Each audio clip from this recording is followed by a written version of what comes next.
Penculikan berdasar agama, ini mungkin judul yang tepat untuk bahasan kita kali ini. Beberapa media berita luar negeri sering memberitakan tentang peristiwa penculikan oleh kelompok Islam radikal terhadap umat Kristen. Mulai dari pendeta, pastor, pastor dan frater sampai dengan anak-anak gadis yang dipaksa menikah dan masuk Islam. Hai. Salam sehat, salam akal sehat. Jika ada penculikan atas nama agama, yang menghilangkan orang karena menyebarkan agama lain, kemudian ada juga penculikan gadis Kristen di bawah umur untuk dipaksa masuk Islam dan dijadikan istri. Masihkah akal sehat kita menerima tindakan dari orang-orang yang mengaku pengikut Allah ini dan mengaku menganut agama yang paling benar? Dan jika sebagian umat muslim mendukung tindakan ini sebagai bentuk pembelaan terhadap agama, bukankah ini bertentangan dengan akal sehat? Kemudian jika dasar tindakan mereka adalah ajaran agama Islam, bukankah wajar bagi kami untuk meragukan bahwa Islam berasal dari Tuhan yang benar? Berikut beberapa korban penculikan yang dapat kami rangkum dalam berita kita kali ini. Diculik dan dipaksa masuk Islam, sekarang hamil dan dikurung di satu kamar karena pelecehan seksual oleh penculik Abdul, sumber opindia.com 2020. Huma Younus, seorang gadis Kristen yang diculik dari rumahnya di Karachi pada tanggal 10 Oktober tahun 2019, telah hamil akibat kekerasan seksual yang tak henti-hentinya dilakukan oleh penculiknya Abdul Jabbar, lapor AK International. Sesuai laporan, dia telah dikurung di 4 dinding satu ruangan di rumah penculik.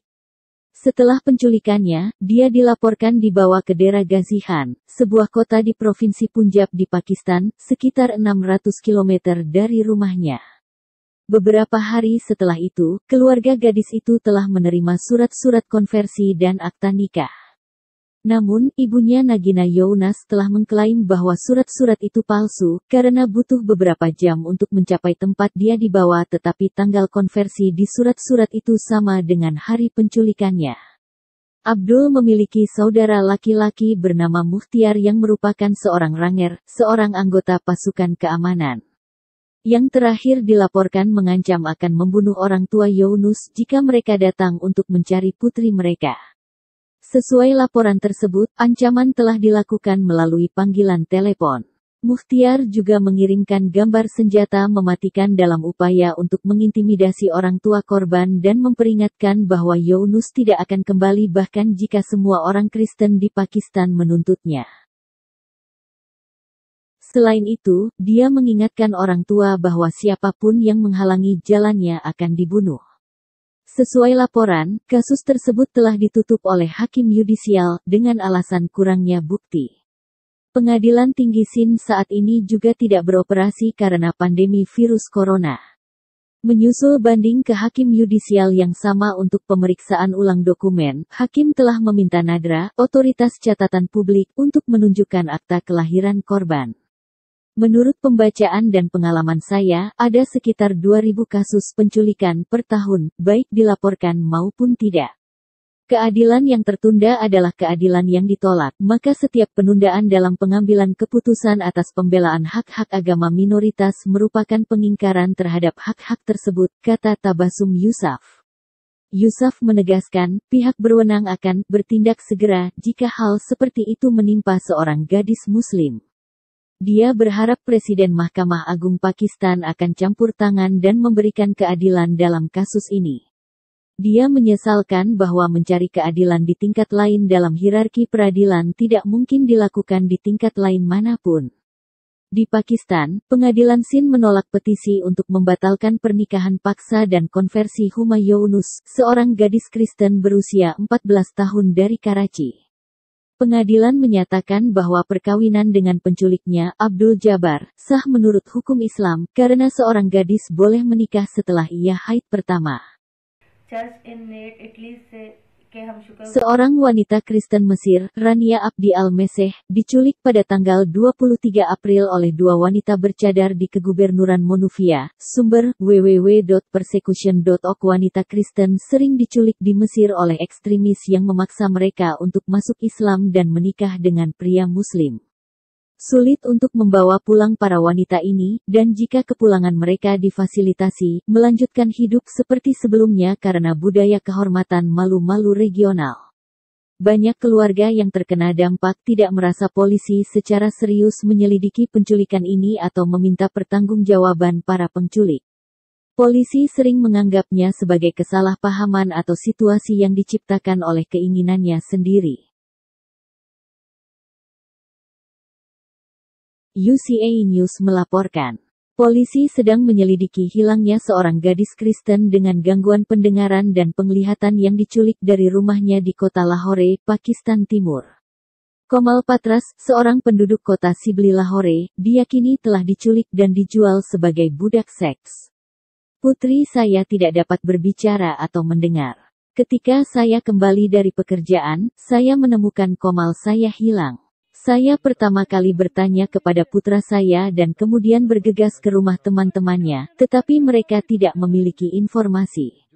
Sudah 2 bulan sejak dia hilang, kata Robina Patras kepada Voice of Pakistan Minority, sebuah platform online yang menyoroti masalah agama minoritas.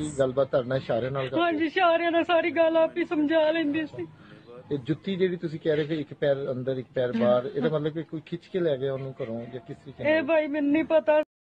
Pendeta menghilang di Malaysia. Penyelidikan publik sedang dilakukan di Malaysia terhadap pendeta yang menghilang dalam keadaan yang mencurigakan. Yoshua Hilmi dan istrinya Ruth hilang pada November tahun 2016. Dia sedang diselidiki setelah pindah dari Islam ke Kristen. Pasangan itu menghilang setelah dia meminta untuk mengubah agamanya di kartu identitasnya dari Muslim menjadi Kristen. Seorang saksi mengatakan dalam penyelidikan bahwa pendeta Yoshua yakin dia diinginkan oleh otoritas agama yang tidak disebutkan namanya. Pastor Yoshua dan Ruth lahir pada tahun 1969. Ruth adalah warga negara Indonesia.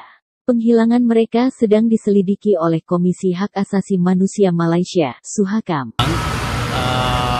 Pastor Raymond dengan Amri dan juga 2 orang lagi. Penculikan pendeta Raymond Koh. Dalam kasus Pastor Raymond Koh, mereka mengatakan bukti menunjukkan penculikan oleh cabang khusus. Release International telah meluncurkan petisi yang mendesak Malaysia untuk menyelidiki hilangnya Pastor Koh dan membebaskannya. Rekaman CCTV luar biasa menunjukkan pendeta diculik dalam operasi gaya militer pada Februari tahun 2017. Dia belum terlihat sejak itu. 3 SUV hitam mengemasi mobilnya, memaksanya berhenti. 15 pria dikatakan terlibat dalam penculikan itu.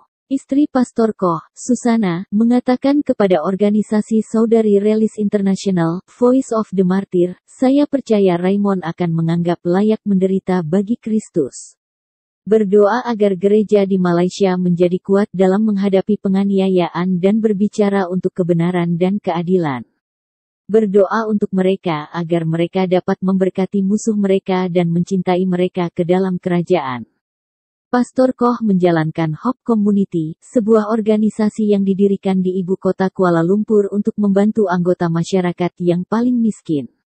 Pihak berwenang menuduhnya mencoba mengubah Muslim. Segera setelah itu, dia dikirimi peluru dan ancaman kematian. Agama yang baik mengajarkan kebaikan, bukan sebaliknya.